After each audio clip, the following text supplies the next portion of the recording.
30 hertz straight up.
Hello, you guys. Thank you for joining another wonderful episode on this lovely Wednesday. Okay, we will be discussing alcohol and lupus, navigating alcohol and lupus. I have my amazing, wonderful guest, sister, friend, business partner here. Okay, if there is somebody to discuss alcoholism, it is definitely her. She is the CEO of Flight AAA. Amongst she's an author. She's a serial entrepreneur. Okay. Without further ado, I will let her tell you what all she has going on in the community coming up, and what she all accomplished. So let's start with Flight AAA. Flight AAA. Yes, thank you, Savannah. So, yes, my name is Tashemia Dean, and I am the founder and CEO of Fight AAA, also known as Fight Anxiety Addiction and Adversity Corporation. I'm also the CEO of Surrender Spirits LLC, which is a non-alcoholic mobile beverage company. I'm an author of 2 books. Okay. The first one is Fasting for God's Glory, and then the second one, in which I'm doing a book crawl tour now, is called Cheers to Sobriety. That is such amazing. I have to give you applause. I have to give you flowers while you here living the life. Okay. You are not only is you doing this, you are doing this. Like you are doing the homework behind what you're doing. Like you actually know what you're doing. So many people out here in this world that is producing things but not educated on it. Right. So we're going to start with Flight AAA. This is beautiful, you guys. You guys know I love pink, so buy this alone would make me want to buy it. What is this? So this is it's a drink that's called KV, what is it, Kaviva, and it has a kava root in it. So it's like an alternative to alcohol, but it has a lot of great benefits. So it gives you that uppity, like happy feel, that joyous feel when you're out in the social setting. Sometimes anxiety can get in the way. I also live with anxiety, especially social anxiety. So this beverage actually gives me that. It eases anxiety, and it also helps with muscle pains and aches and things. So it has a lot of great benefits. And these will actually be on my website, the Surrender Spirits .life website.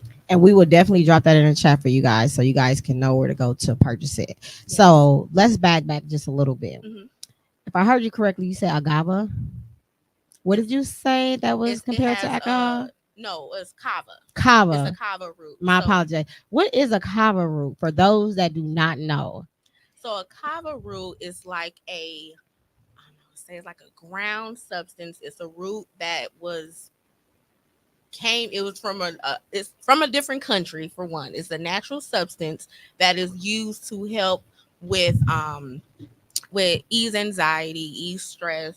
It's a root that was used to actually help with I'm so sorry. No, you okay. Take your time, girl. But yes, I'll be excited too talking about my brand. You got a lovely brand, girl.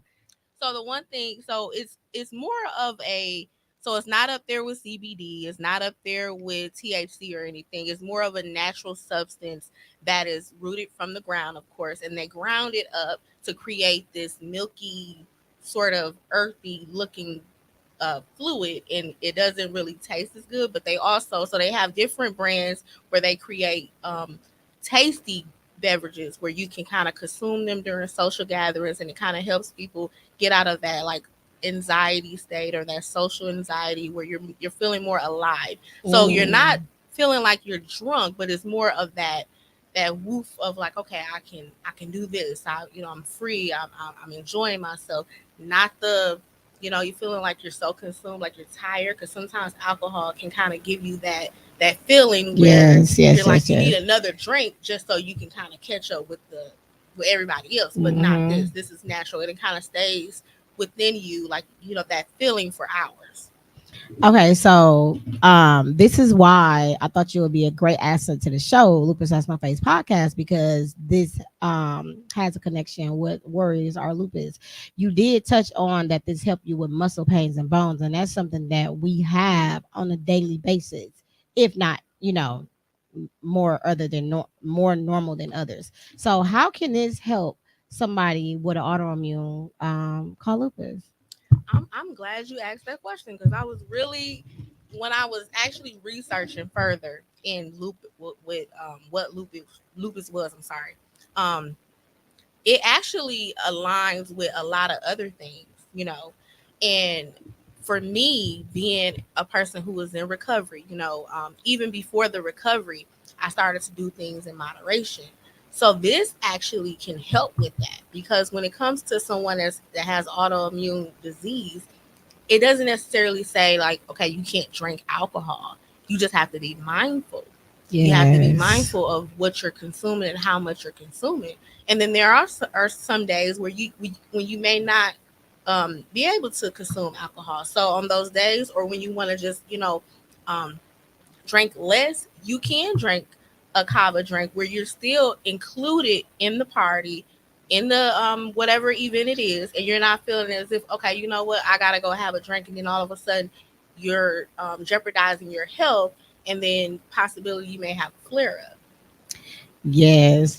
And I've drunk one of these. I don't think I had this flavor, but I'm gonna try this today, you guys. But I drunk one of these, and it's a natural high. Like, I felt good. I felt energetic. I felt alive. And what I mean by that is that, I was kind of like, chilling, a little sleepy or whatever, but it woke me up. I was ready to run a marathon. Like, I was like, it's an acquiring taste, you guys. It really is. It is. But if you drink it cold, like, it's really good. Yes, it is. So I can appreciate this drink.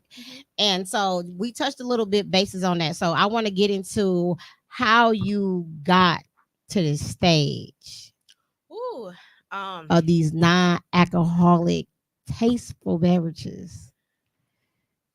ooh. So in the beginning stages of my entrepreneurship I'm gonna crack this open, you guys. I'm gonna show you, like, this is really what it is. I really struggled, going to different events and going to these events, and there was basically just open bars. So all they had was alcohol. And I'm in the beginning stages of my, sobriety. So I'm still trying to figure things out. I'm almost at a year, but to me, that's still my beginning stages. And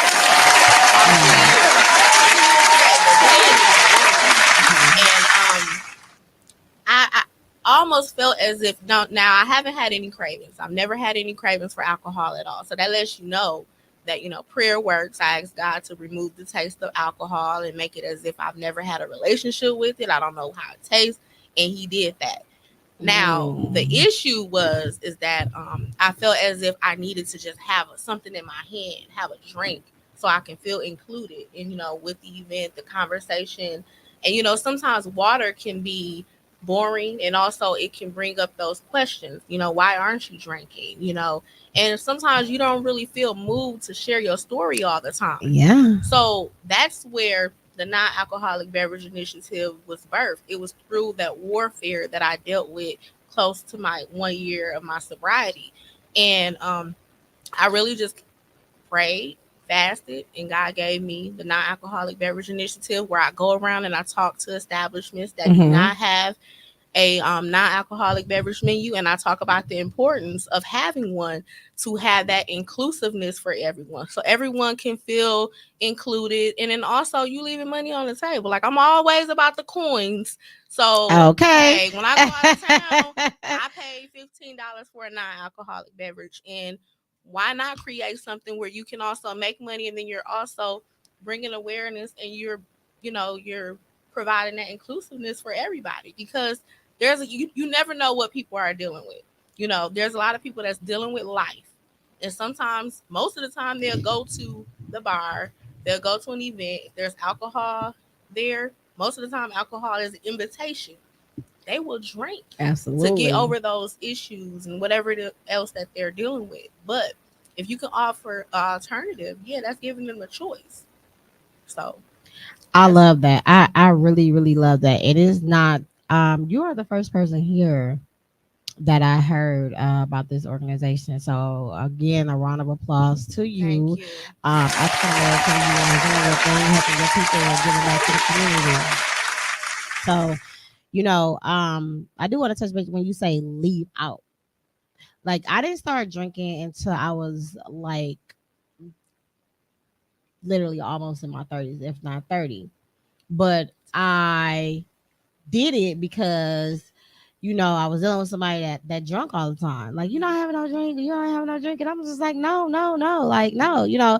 But so I understand when you say want to fit in. Hmm. It's just that thing where why don't you have a drink? And then people get to thinking all these thoughts like, why aren't you drinking? What's wrong with you? Asking all these Right. uncomfortable questions, right? Hmm. So that is dope, and it's really dope that you have it in this cute, attractive wrapping thing that you have. What you call this? Wrapping paper? Wrap right there. Well, no, this is not my brand.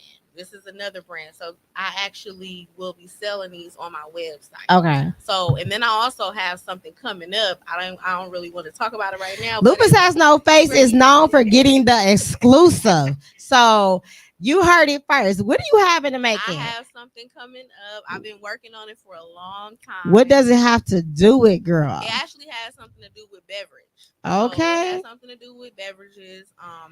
The idea came from our sister girl Kenda, and I actually Okay. had Okay. went out. So I don't want to say too much, but it's gonna be coming out soon. Just Hmm. a little bit. Little extra. Little bit. I'll say that.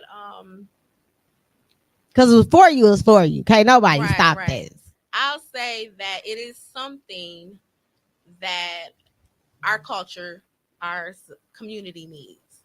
Yes. Got you. Yeah. Mhm. Got you. We will be doing a follow up on when that's Okay. releasing because we will be announcing that. We like Yes. to show support to our queens in our Hmm. community. Okay. Yes. So not only you have this amazing non-alcoholic beverages that we're going to go get back to, you are an author, Yes. two-time author. Hmm. What inspired that, and what are your books about? Woo. So the first book was actually birthed through my own challenges with fasting. A lot of people know that I had went away. I went to Fort Lauderdale, Florida, to receive my inpatient detox treatment for my alcohol misuse and I my didn't know mental health. that. Yeah. So I went to Fort Lauderdale, Florida, and when I came back, I kind of just stayed home. I was really. I didn't want to go out into the community because the only thing I knew about was going to. Well, I'm not going to say the only thing I knew about, but I was really consumed with going to happy hours, going to certain establishments, being around certain people that drank. And I didn't know, like, I was a little terrified, so I didn't want to drink. But the thing is, the crazy thing of it is that I really didn't know that I was going to stop drinking. I just didn't have a desire to drink. And that's the Okay. crazy thing of it. It wasn't like, okay, no, I'm not drinking. It was just like, I didn't even have the urge. I didn't even want to do it. So, in the midst of that, I kind of, when you're lost, when I'm lost and when I'm stuck and confused, I go into prayer. Mm. So I went into prayer, and I wasn't really getting the answers that I needed. So then I started to fast, and I was going like fasting So, hard. what do you mean by you started to fast for those that do not know what that looks like? I would sacrifice food, social media, watching TV, and those times when I would have urges and I felt like the enemy was attacking me, I would be in the Word. I would pray. I had my baby, my honey, create me a prayer closet. I would be in there, like literally boohoo crying, like calling on the Lord, trying to get a answer from Him. That's what that's sacrifice. That sacrifice, so I can hear and feel that touch from God. That have the Holy Spirit just be like be in me, feel up in me. So that's exactly what I did, and I did it so much to the point where I had got dehydrated. I wasn't drinking enough water. And I didn't know. I'm like, okay, well, how you gonna fast and then you getting dehydrated? You know? So I ended up starting doing research about fasting. Like, what am I doing wrong? Like, I'm doing something wrong. And God told me to start to take notes. I started taking notes and I started to do exactly what I was reading and what I was researching. And then I started just creating a workbook out of it. So it was like a school Amazing. project. That's how the book came. Because I'm like, if I'm doing this and I'm doing it incorrectly, who else is fasting incorrectly? Absolutely. So you took, from what I'm hearing, you took your pain, which probably developed trauma, right? Into an amazing thing for not only for you, but for the people. Yeah. So the power in the mind, when your mindset is right, there's like an unlimited thing that you can do and you can produce into the world. You just got to be able to be obedient and behave. When you're sober minded. When you're sober minded, God can do some things with you. And that's exactly, I feel him now. But yes, girl, that's exactly what happened. When you're sober minded, they're like, it's unlimited. Like the blessings, the abundance, all of that. And the second book actually was birthed through the pain, like all of the issues I was dealing with. I thought when I was drinking it was issues. No, I was dealing with a lot of things in sobriety too.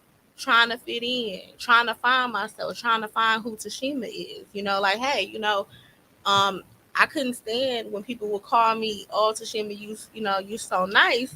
But that's who I am, though. That's the gift that God has given me. What's wrong with being nice? I'm confused. Saying yes all the time. See, that I was gonna get to that. Okay, I didn't know how to say no. Okay, I was very passive aggressive. I could be. I used to be very timid, but I didn't know who I was at that moment, and I was dealing with a lot of trauma and pain from my childhood, and in those days, you really couldn't talk about certain things. I couldn't really talk about certain things, and there was a lot of things that I had went through. I got married early. I got divorced young. I had did a whole lot of things early.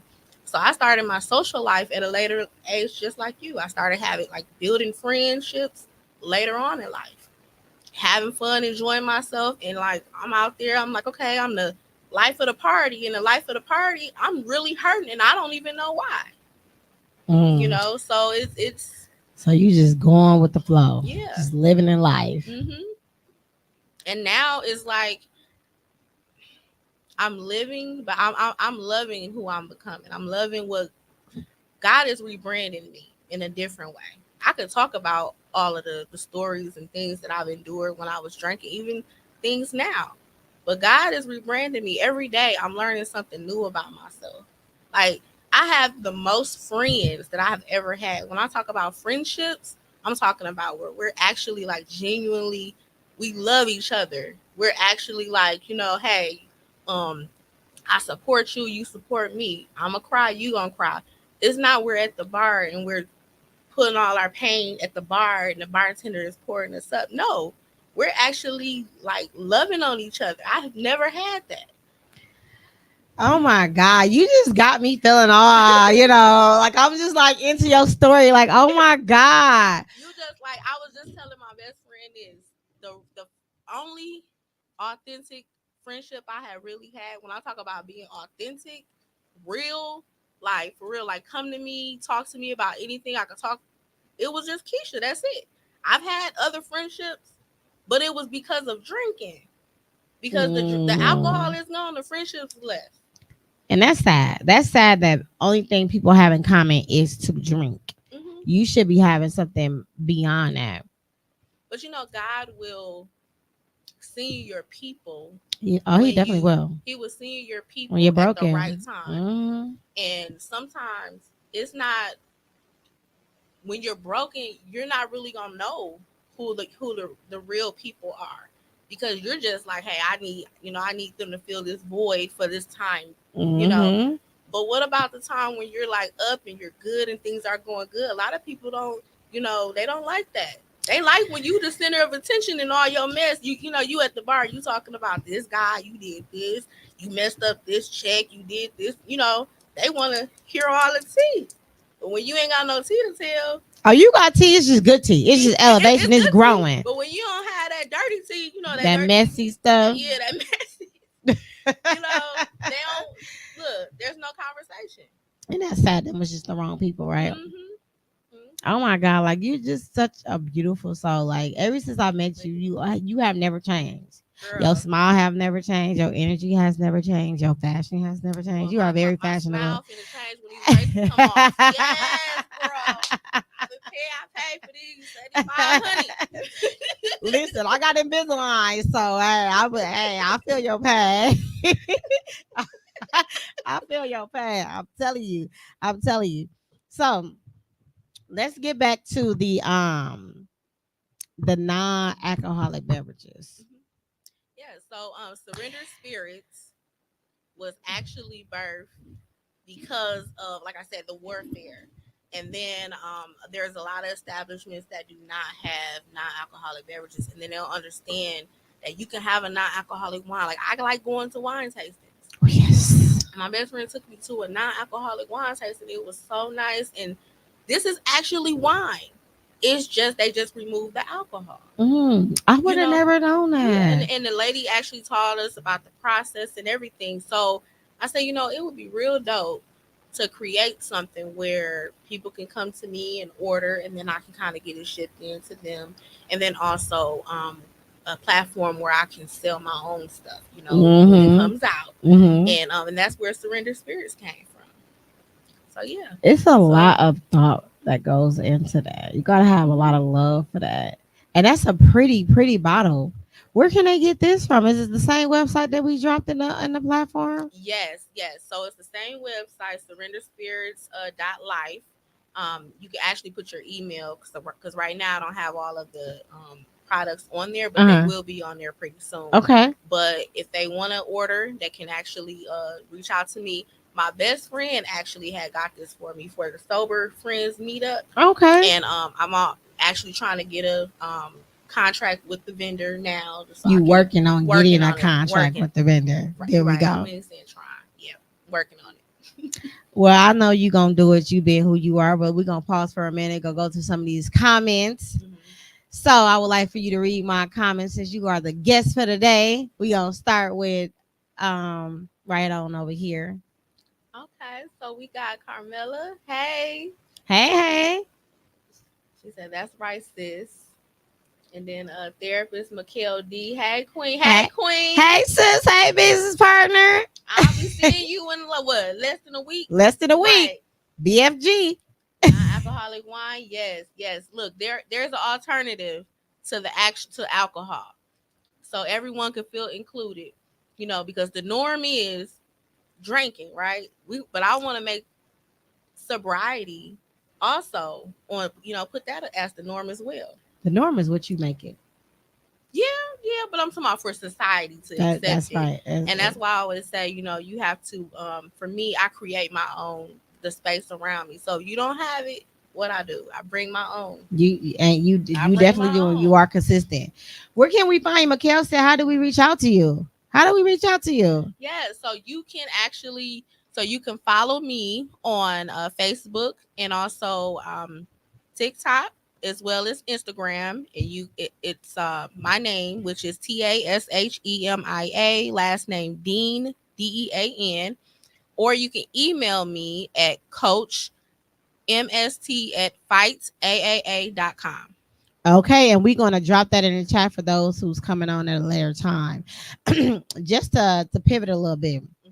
Mikhail. Yes. Mikhail, the lovely Mikhail. When I say that, that's how we met, right? Or no? Did we meet? No, I think we met. I don't remember how did we meet? I don't know, but it seems like I've been knowing you forever. Girl, I'm telling you, that's soul sisters for you. For real. Yes. 'Cause I don't know. I just know that I think it was through Kenda. Was it through Kenda? I don't know. I don't know. But to get back to Mikhail, like you have to have somebody. Like if you know what you want to do, but you're stuck and you don't know which direction to go in, or you want to have this kind of life. Everything that you want and think of is attainable. You just gotta have the right people around you to help you put that in motion and the steps to take to get there. And Mikhail is one of those people. I'm sure she helped you. I'm sure. I'm definitely she helped me. I got a story because we met. Actually, it was in the beginning stages of my sobriety. I went to I was speaking at a Pieces of Me event, and she was one of the speakers too. Therefore, she's a therapist, so she was going to talk about like bring it all together. When it comes to mental health and trauma. And I was there because I was just being obedient. God told me to share my story. I shared my story in front of a room full of people I did not know. I talked about childhood trauma. I talked about adult trauma, all of that. I talked about what led to the alcoholism. My father passed away in 2012, September 19th, which is tomorrow will be his anniversary. And I talked about all of that. And she came in, was like, she was going through some things with her son, and she was, if you know Mikhail, she gonna come 100 when it comes to like 1,000. attire, everything. But she came raw, like straight raw, and she was very authentic. She talked about what was going on. She didn't sugarcoat nothing. She was like, "Hey, I'm finna put this therapist role on the table. I need to be raw she with good y'all." For saying that. Yes. And I was like, I need to talk to her, literally. And we connected that day. I had connected with her mom. I had bought her book, and then we have been like connected ever since. And then she helped me build like all my businesses, really all of them. Shout out to Mikhail. I just wanted to shed some light on our girl, our sister, our business partner. If you need a coach and you are lost, or you need somebody to vent to, there, she is the person. When I tell you, she is raw, authentic, and she will take you there. She will take you there. So, therapist Mikhail D on Facebook, and I think it's therapist Mikhail D on Instagram as well. That is somebody you definitely need to have in your circle, for real, for real. But back to you, my queen. Back to you, my queen. So I have a couple of questions for you. Okay.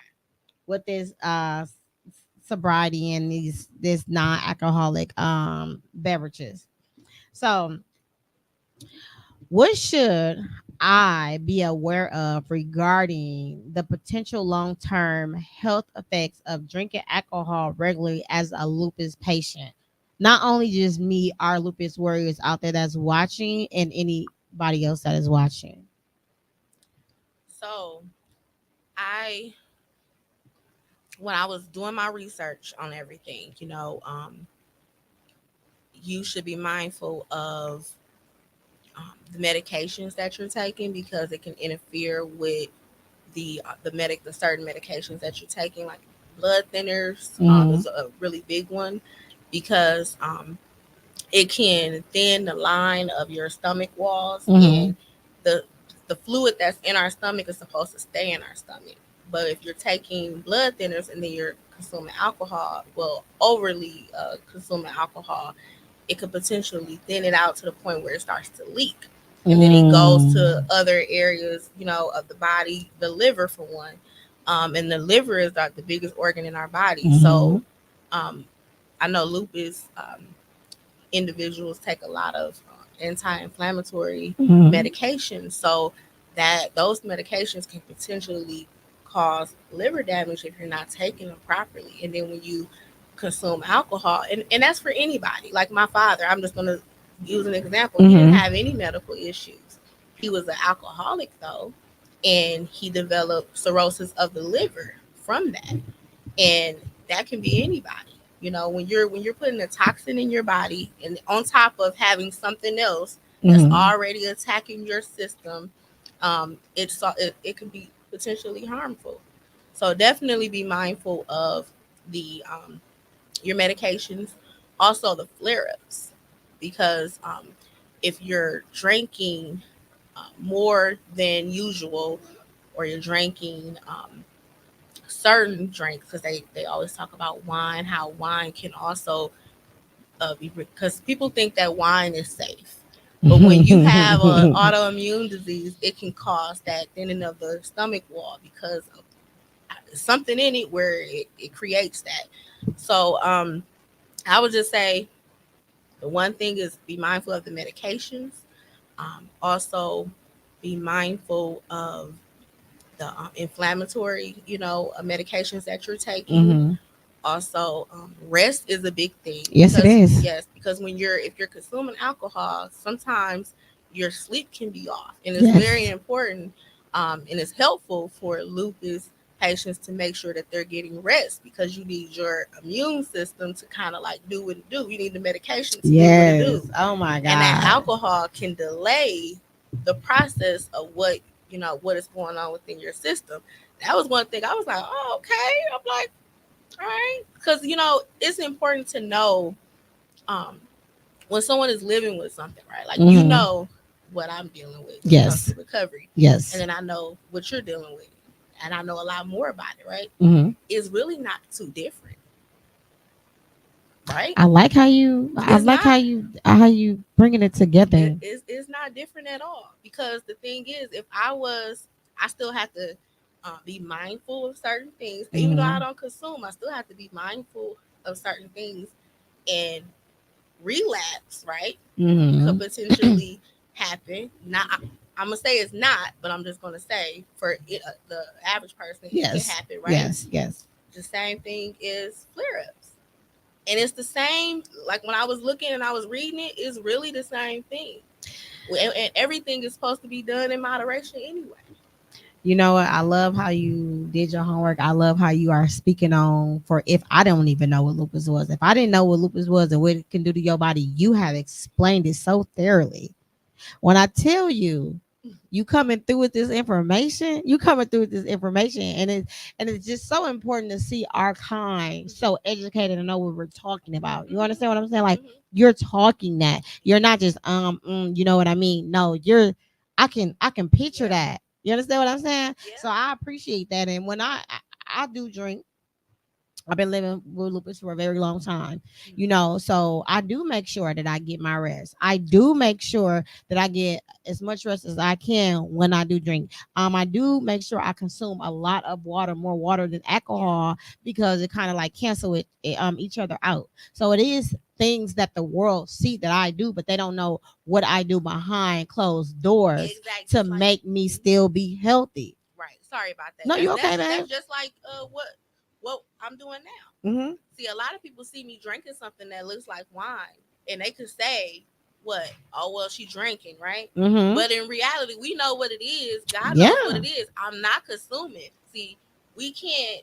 Of course, people are going to say certain things, Yes, but you have ma'am. a plan. Mm-hmm. And I think that's the key when it comes to socializing, because if you don't have a plan before you go into that bar, before you go to that party, before you go to that event, regardless if you say I'm not going to drink, regardless if you say I'm good, I'm gonna take an Uber, I'm gonna do this, you never know, because the fun get the fun in, right? The fun get the fun in, and then all of a sudden 3 shots come, 5 shots, a drink here, drink there. You know what I mean? It's important to still have a plan though, to know like, okay, you know what?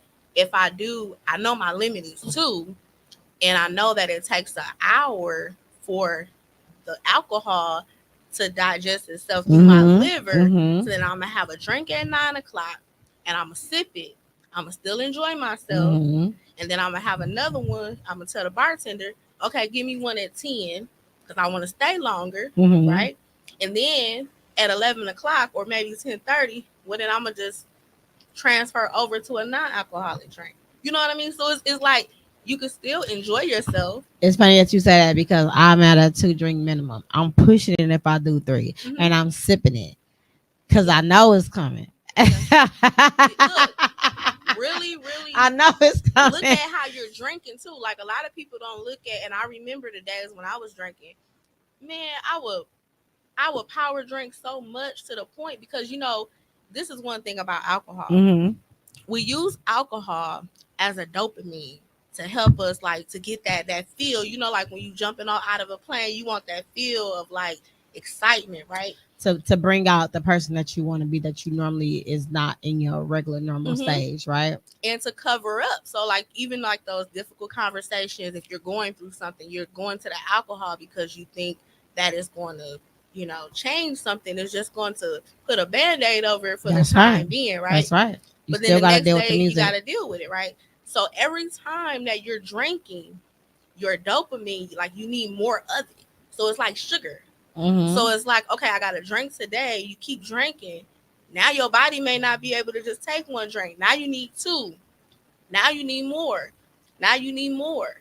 That's how Mm-hmm. addiction starts because you're aiding what it is that your body is craving. So you just told our supporters what addiction can start looking like. Hmm. So consuming more than what you normally consume is starting to become an addiction because your And now, body is yeah, getting used to something that it shouldn't be getting used because to. your body is urging that dopamine, like you need it, and then you're giving it what it needs, and then it gets to a point because in your body is minimizing, so you're giving it the alcohol, but then tomorrow you may need more than one. So you see Mhm. people, you know what, it's you know, I'm not feeling it, I'm not feeling it. That's because you're tolerating what you were tolerating, and now your body can't tolerate that anymore. So now you may need three or you may need four, and then that's when it starts to really start to affect your, you know, certain organs and things in your body. You start to feel a little tired, you start to Mhm. feel um your mind, like your mental state is off, or you're not remembering certain things. You know, when you have a drink, your brain diminishes like I think 3 years. And what not diminishes, but it ages 3 years. But you can fix that though. So if you can kind of like drink today and then don't drink in 2 3 days, you'll be okay. But if you're constantly drinking, just Mhm. imagine what your brain is doing. It's like, okay, 2 years, 4 years, 5 years. You know what I mean? So like that's why you see a lot of people that have dementia at a young age. My dad had dementia. He died at 49, I did not know that. And again, the age of 49. that gotta be rough. Again, my condolence goes out to you. Girl, I used to cry about it. I'm look, I'm You healed, healing. bringing awareness to it because Okay. like I was saying, when you're drinking, just be mindful. Like, and I tell people how you're drinking because it can go from sips to guzzling to like See, I never got to that point. I don't am. I'm planning on ever getting to that point. But I totally understand what you're saying. I'm sorry. I just think because I look Uh, back and I remember them days. I'm like, dang, I was power drinking for real. So I know how it is though. how does alcoholism insert with mental health issues, and what steps can individuals take to address both? Ooh, alcoholism is um, basically it's a substance that's used to kind of deal with mental illness. So a lot of people use alcohol because they're not understanding. Like for me, I was dealing with anxiety really bad, Mm-hmm. and for I drank so I didn't have to deal with certain pressures of the anxiety. Also, just life in general. It also can heighten anxiety too. It can heighten, so you may feel a little bit more anxious. And then also people that have like PTSD, Mm-hmm. um, it can cause a lot of issues with them where they're like hallucinating and things. Mm-hmm. It can interfere with the medications. Um, can cause dementia. Can also cause schizophrenia. So alcohol has a lot of potentially I would say illnesses that it can cause. That is so crazy because people don't know. Yeah. People just do not know. People are consuming alcohol and they really don't know what they're getting themselves into besides having a great time. A great time. So that's dope that you are not only shedding light on what it can do to words, but you're just Mhm. shedding light period on alcoholism. So I appreciate that. No I problem. appreciate that. Can you share your personal journey with alcoholism and what motivated you to seek alternative options? Um So before I actually stopped um, consuming alcohol like Mhm. completely, I tried to do it on my own, and that that's a no for people who deal with dual diagnosis such as I, with anxiety and then also alcoholism. And So what do you mean by no? Like you tried to do it on your own, but so why? Why didn't it work when you tried to do it on your own? because I used alcohol to aid my anxiety, and when I did that, potentially it was causing a lot of suicidal thoughts in my head. So what Mm. happened?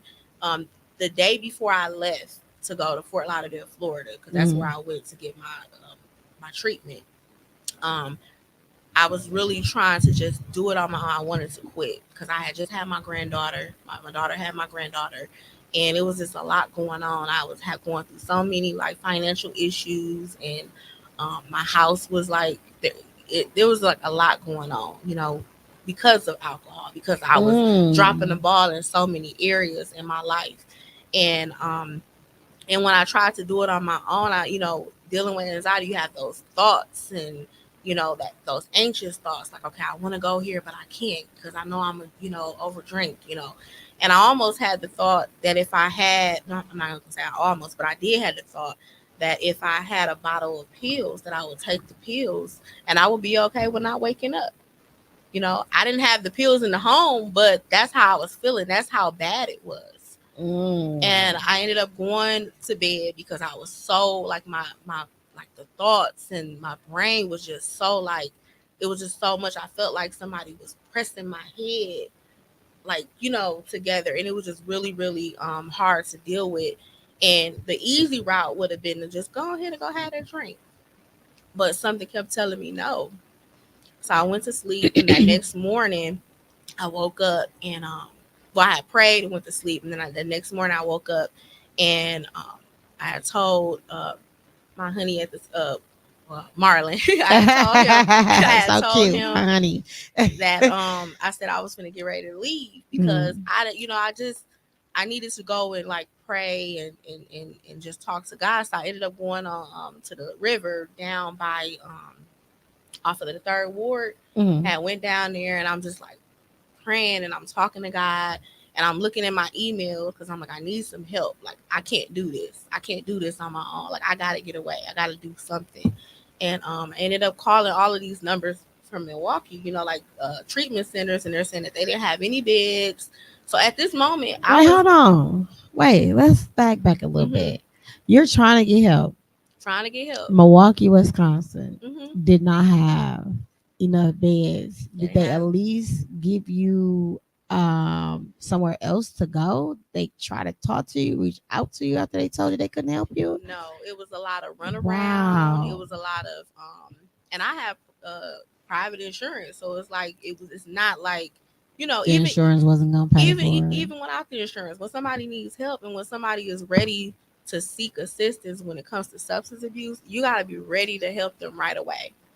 And Yes, you would and that's think so, and that right. you're supposed to help them right away, right? Yeah, and that's what I needed. And it was they just kept giving me the runaround, and I was just feeling really discouraged. And then all of a sudden, I seen an email from Zanea Health, and it's a So at this moment, at this time, I was doing recovery coaching. Mm-hmm. God is so good. I was doing recovery coaching, but I still work at the VA, but I was doing recovery coaching for the emergency rooms, Mm-hmm. and so I basically had stepped in as a recovery coach for myself to So you help started myself utilizing the do tools the that you already knew that you exactly. had, that you was helping other people. So I was already receiving the emails from Zanea Health that I was using Mm. for my clients. I Mm. called the number for myself, Smart. and they asked all of these questions that I already knew that they were going to ask. And the guy recommended that I leave my environment because Mm-hmm. he felt as if my environment was the cause. It was it was like a huge trigger for me. Mm-hmm. I was making all of these excuses. I said, well, my granddaughter is going to be turning one soon, and I don't have the money to go. And every time I made an excuse, God was making a way. So I ended Mm. up leaving like a day after. Less. I didn't tell my family. How long were you gone? I was gone for 3 weeks. 3 weeks. That is, and you've been sober ever since. I've been sober ever since September I am 2nd. so proud of you. That is so dope. That takes so much power and so much, willpower and so much strength when you're weak and when you're broken like that to even, because people getting discouraged on a regular day. When you trying to take care of just easy stuff and they giving you the run around, you totally forget about it because they done gave you the run around and slipped your mind. Yeah. But ultimately, you have to take care of it so it reoccurs with this stuff and you just start back over Yeah. because people are giving you the run around. But you stuck to it. I need it. And you did it there, and that is amazing, and that's so dope that you're sitting here telling your story without any crying or out any just anxiety or out any nothing. You're smiling, so that just tells me that you're healed, that you done did the work on yourself. So when you did the work on yourself, it's easy for you to help other people because you already done been there. You know what it takes to get there. So that is so dope. I am so proud of you. Keep up the good work, girl. It's God had to remove me from people, places, and things to get my attention. Because if I had stayed here, family would have, tried to talk me out of it. And they should be talking you to it. That's when I say, like, this is probably getting off a little bit topic, but that's when I say when people are for you, they're gonna hold you accountable. They're gonna they're gonna have those uncomfortable conversations. Your friend is not somebody that's always riding for you, that's always there for you. Like, yeah, girl, yeah. No, your friend's gonna tell you, like, yo, that was messed up. You shouldn't have done it behind closed doors and privacy. Like, no, that is not okay. You know what I'm saying? And as the other friend on the receiving end, you should be able to receive that as love, not that this person is coming at me malicious. So friends need to hold other friends accountable for things that they're doing in their life that they saying they're spiraling out of control or not their normal behavior or whatever the situation may be. Like we need each other in that way. So what lifestyle changes have you found most beneficial in your journey away from alcohol, and how do they impact your overall health? Lifestyle changes. Because I fast on a regular, and it's one of those things where I have implemented within my lifestyle. The way I look at food is different too. So that the journey started with fasting when it comes to writing the books. So when I look at food, I look at it differently, like what I eat and things like that. I just gotta start working out. one step at a time. Right. One step at a time. You don't master the person. It's coming. It's coming. True. That's true. You got the willpower to do that. You definitely got the willpower to go ahead and work out. That's true. Let's go to some of these comments. Oh, for real? I just want to say one thing though. To go back to the last question. I'm sorry I just wanted to say it's okay. This. A lot of people didn't know what I was dealing with because it didn't look like I was dealing with what I was dealing with. You wear it so well. Yeah, so everybody, a lot of people didn't know, like my best friend, she didn't know that I was dealing with the anxiety like severely. Like there was times where, I was dealing with certain things and Marlon would call my mom or he would call my best friend and say, Shima did this and Shima did that. And I could manipulate a person real good. And they would believe me like right away. Because that's that's how I played it at times. So there was a lot of things that they didn't know and they didn't believe until I shared my story at the Pieces of Me. That's when my best friend was like, wow, I did not know that was going on. Now, if I had told them that I was going to Fort Lauderdale, Florida to get treatment like right away, they would have talked me out of it because they, in their mind, they're thinking, well, she's not that bad. But I was. That is so crazy that you can identify that you was manipulating when you was going through the toughest times. Oh yeah. So do you think they go hand in hand, manipulation and having alcoholism? Yeah, because for me, I wanted to keep this image, and if he's saying one thing, and then it makes me look differently than what people actually see. So I knew like. They ain't gonna believe him anyway. They gonna believe me because they know me, and that's how I was playing it. And I apologize to him all the time. He was like, "You ain't gotta apologize," But literally, that's he dealt with a lot of stuff, and my family would have like. And the fact that he's still there, applause to him. It takes a real strong man to help you and to stay 10 toes down like that. So Oh, yeah. applause to your honey. Yes, yes. Tom, let's go to some of these comments. You want to read it? What it say? That's why the label says may cause drowsiness or don't drink while taking medication. Yes, Absolutely. exactly. Absolutely. Wow, I love your story and your confidence on it. Thank you, Mikhail. So informative. Thank Most you. definitely you are I'm informative. trying, girl. Girl, ain't no trying. You got this in the back. Love you too. I love you. Yes. Okay. Let's see. How important is finding a supportive community in the journey towards abstinence from alcohol, and what resources would you recommend? That's a really good question because when I came back from Fort Lauderdale, Florida, I didn't go to any AA meetings here. I literally would go to Wisconsin Dells to their AA meetings because I didn't want to be in my community and I didn't want to share. Why? I didn't want to share. I was still kind of, still Embarrassed and that. embarrassed and things. I Okay. was still dealing with a lot of shame. Okay. But it's definitely important to be surrounded by like-minded individuals who understand the journey because people don't understand when you're in sobriety and how that recovery works and how certain things can be a trigger. But it's also important to be around people who understand. Like I was saying before, like my best friend Keisha is a huge support, like in the entire journey. And in the beginning stages, like she didn't know how to support me. So she really like she distanced herself because she didn't know how to be there because it was hard. I'm trying to figure it out too. And me knowing that I'm like, hell, hold up. We're best friends. We've been best friends since seventh grade. I need you. This is a journey for both of us. I'm gonna teach you, show you. We're gonna figure it out together. And by me having that conversation with her to let her know, like, hey, so you got to be vulnerable. You got to let people know what it is. Like you need them and you love them. You need their support. Mm-hmm. Otherwise, they will feel like it's okay to distance themselves, and then you're drowning and trying to figure out the sobriety thing on your own, and you feel lonely. I totally can identify with not knowing how to be there.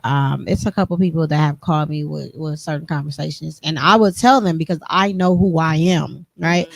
I will say there, listen, I don't know how to be there for you, but I'm giving you the Oliver. So you got to tell me what it is that you need from me. So I'm letting you know that I'll be here for you, Mhm. but I don't know how. So tell me what it is that you need from me. Mhm. So what that means for me is that if you don't ever tell me that you need help, you can never say that I'm not there because I told you Mhm. that I don't know how to be there for you. But please let me know when and how you can use me, I right? love that. Because That's I'm that important. person. I don't Yeah. like certain situations. I just don't know. And then you'll just fall back, or you'll feel as if you're not doing enough because you don't know what to do. And No, that's I used to do that, but I don't hold myself to that because at now Mhm.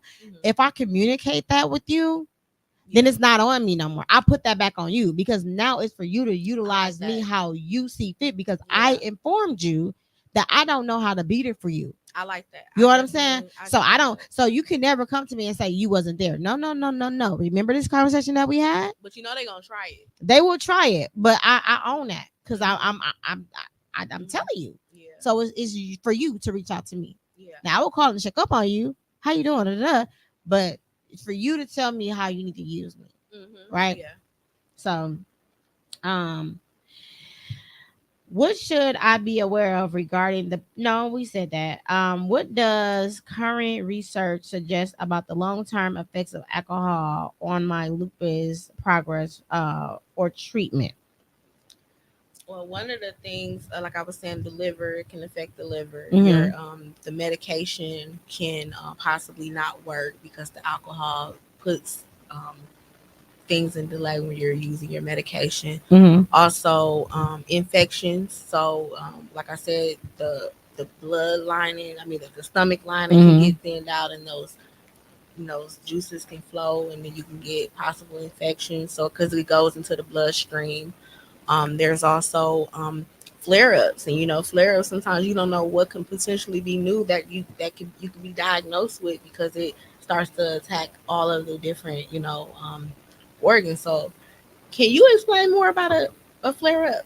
When it comes to alcohol, No, like or just regularly? Regularly, yeah. Yes. So for me, Mhm. because every lupus warrior is different. So for me, if I don't get enough sleep, I get a flare up. If I drink the wrong alcohol, I get a flare up. So you have to know your body. You got to know your triggers. My flare ups look like my hands can be swollen. They can be red. They can be hot. I can be very fatigued. I can be very drained. I can have brain fog. So like I won't remember things, but that doesn't mean I have memory loss. It's a difference. Brain fogs mean I forgot in that moment, but it doesn't mean I forgot overall, right? Body muscle aches, joint pains. Um, it can be stomach pains because I also have lupus nephritis. Just overall body pains. Period. Those are my flare-ups. Now something really bad, I can be swollen all over to the point where if you touch me, you leave an indentation, and at that point, I probably need to be in the hospital. So I just want to say something. So you explain what flare ups is, right? Uh-huh. And when you compare that to alcohol, Mm-hmm. the flare ups are identical to what Really? alcohol does to the body. Wow, you taught me something. When you're drinking it excessively. So like the fogginess in the brain, even if you're not drinking excessively, like we'll have that, right? And then also the stomach issue, it can cause GI issues. My dad dealt with a lot of GI issues. You also said swelling. When your liver is affected, it causes what? It causes your body to swell. Yes. So so what I'm saying is that it's not too different of just without the alcohol. It's already something that you could potentially deal with even before you consume the alcohol. I love that you said that, and on that note, we definitely gonna make a part 2. I'm definitely gonna bring you back because this is more than just an hour, you guys. We are definitely welcoming you back, but it was such a pleasure of having you here. I greatly appreciate you. You was very informative. For before we go, I would like for you to tell them where can they find you and what you got coming up. Okay, so yes, Friday I will actually have a pop-up. It's a book crawl tour for my book Cheers to Sobriety. I will be at Can I MKE, located on South 5th Street, from 5 o'clock to 7 p.m. You also can find me on Facebook, Instagram, also on TikTok at Tashemia Dean. And then my email, if you'd like to get in contact with me, I do recovery coaching sessions as well as peer support. And then I also do anxiety management. My email is coachmst@fightaaa.com. And also I have a travel business. It's called Flight or Fight AAA Travel. Thank you. Okay, yes, you are just doing your thing out here in this community. So we're gonna drop that in the chat, you guys. For those that join later, please do check her out. And until next time.